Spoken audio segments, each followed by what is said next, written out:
Hello, this is Chad Broshears again with Go Figure Holistic Personal Training, and today's video is on words that manipulate. Now, it's not clear whether or not these words were first used to manipulate, but in our culture we've started using them in a very manipulative way, and it's one that most people do not recognize, and they could go the rest of their life and not recognize it. But I'm just here to create a different awareness for specific things. Now, this series is about perspectives and perceptions for individuals. If it serves you to consider it, then please do. I'm not taking the place of any therapists. I'm not taking the place of any doctors, and I'm not intending to do anything like that, so that's clear and ahead and out in front. I also am open to contribution. So in the sense that if someone would like to add something to the video series, ask questions, or whatever, I do encourage and invite the people to communicate with me. So if you do have something you disagree with, please do feel free to communicate with me rather than just come at me with whatever disagreement, because you may not understand, or you may have a perspective that is unique and which would be beneficial and valuable to share so that we all grow.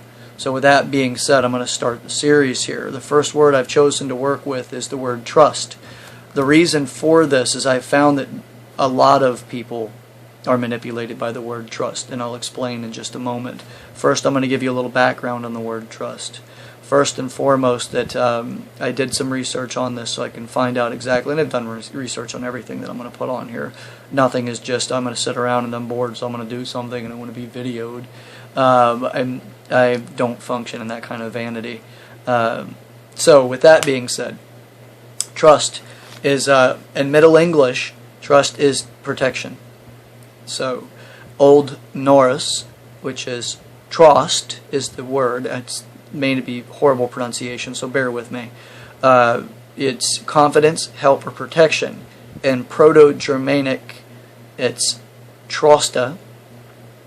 Again, work with me here. It's defined as firm or strong. In Proto-Indo-European, it's drozdo. And that's to be firm, hard, or solid. Dutch is troost. Again, that may not be the proper pronunciation, so if you're of Dutch descent or fluent, I apologize if I'm butchering it. And that means comfort and consolation. Old High German, Trost, has trust, fidelity. Gothic, Trauste, that's alliance or pact. So you can see there's little differences in each one of these, or there are differences in between some of the different derivatives or directions or dialects. Now in this direction, I've sourced this from both Wikipedia, and I also bounced it against some other online dictionaries to validate that this is the definition. Okay, so trust is confidence in or reliance on some person or quality. Alright, and then the derivation to that is dependence upon something in the future / hope, and that's one I'll cover later, by the way, the word hope. The second derivation is confidence in the future payment of goods. So for this, and the current reasonings for the use of the word, is we have a habit for using it. We have a righteousness at times when we use it, especially when somebody else is not trustworthy or they've broken your trust. There's a righteousness that will stand in and enroll people in that. Oh, that person's untrustworthy, or look what you did, and now you have a debt to repay, and that kind of conversation. There's a desire for prediction of others' actions. Now, that is actually what we're using the word trust for, is we want to predict their actions, or that's what it's defining for us. That's what you want. Now, if you look at an evolutionary reasoning for using a term called trust, is to predict someone another's actions, and in smaller tribes or groups, societies, there were actions necessary for the society or the tribe or the group to survive. And if parts of that group did not function, it was more work for others. So they had to have a trust or a value that someone was going to do something in order to create predictability for survival. Our society is not quite designed that way anymore. So, now with that being said, we do this still today without necessarily all of the negativity as far as, like, you know, the harshness of survival. It's more of a conversation of a game called the Scarlet Letter. This is one you may be able to... It's kind of like a game of Where's Waldo. Once you start recognizing certain words that are being used to manipulate you, you can start kind of getting the Where's Waldo game and understand where the other person's coming from the more proficient you get at understanding language. So with trust, if somebody says, I can't trust you, that just basically means they can't predict your actions. If you are doing the same thing to another, know that this is a truth, by the way, what I'm about to say. There's truths called gravity, there's truth called the law of lift, then there's a truth called everyone is just trying to make it. Whatever make it means, but everybody is just trying to make it. Ask anybody and see if they're not trying to make it. You know, even if they've already made it, they're still trying to make it somewhere else. They may not have, they need to worry about finances anymore. Now they're trying to make it some other way. It may be for future generations, there's all kinds of things. But ask them. Anybody who's not just trying to make it somewhere, spiritual enlightenment, whatever it is, then they're probably dead. They're just trying to make it. It's a game called just trying to make it. So anyhow, that's a truth. Everybody is trying to do that. If you continue to box people in because you're trying to predict their actions for your own game of chess, or whatever it is that you're doing it for, if it's a relationship game of chess or whatever, it's strategizing so that you get the result that you want, and the other person has to obey, otherwise they break your trust, or you break their trust, then the Scarlet Letter game comes into play.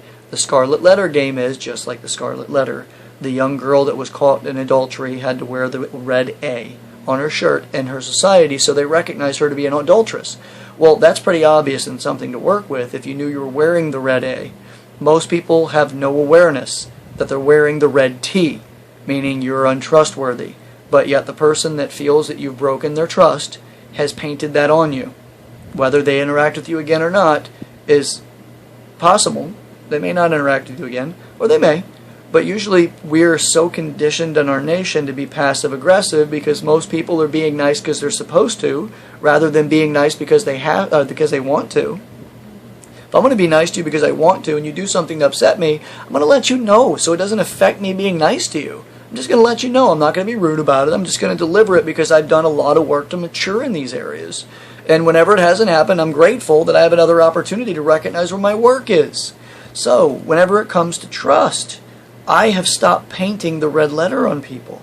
I've done it in my past. I've also had it painted on me because I'm just trying to make it. I have a goal. And getting to that goal, especially when you get to a higher level where there's fewer people to guide you, you start fumbling through things. You start doing things that are away from what people can predict of you. So if that's the case, know that everybody's doing the same thing. Everybody's trying to make it. The more you restrict them by predicting their actions, and if they don't behave and do what you think they should do, you're going to pull your love away from them. Love or indifference. It's our parented style. It's the way that we have been parented as a nation. And that most of the world functions in that parenting system. Which is, you do what I say, and I love you. If you do as I say, or if you don't do as I say, then I'm going to be indifferent towards you. I'll cover that in other videos. I'm not going to stick on that right now. So anyhow, the benefits for it is personal preservation. The cost to the word trust is it keeps yourself and others from full self-expression. Think about the last time somebody started to tell you not to behave, or not to express yourself. It's pretty limiting and it's upsetting. It downright pisses you off. I mean, if you're not getting pissed off whenever somebody suppresses you, then you're probably suppressing yourself far worse than they are. So anyhow,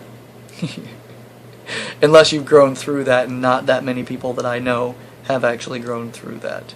For the people I do know that are watching, maybe you're some of them that have grown through it. I'm not arrogant enough to say that I have grown through everything either, by the way. I'm on a journey, as everyone is. And I am on one that loves you, and I'm on one that loves me. And that all that is just simply, I'm here to contribute to the best truth that I have for you.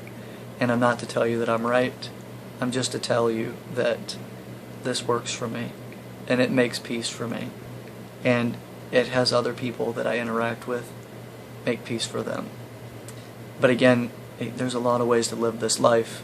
Live the way that makes you the most peaceful, higher, loving person that can assist others in making it just as they will assist you in making it. So, in order to make it in this world, you will only do it with others. You will never do it alone. So, I'll cover that type of video later on too. Guys, thank you very much. I'm honored that you took your time to watch this video. And again, this is a series, so I'll have many more words that are developed or used to manipulate in the very near future. So as the yogis say, namaste. As the African term is, without you, there is no me, and the word or the term is Ubuntu. So Ubuntu, my friends, and namaste.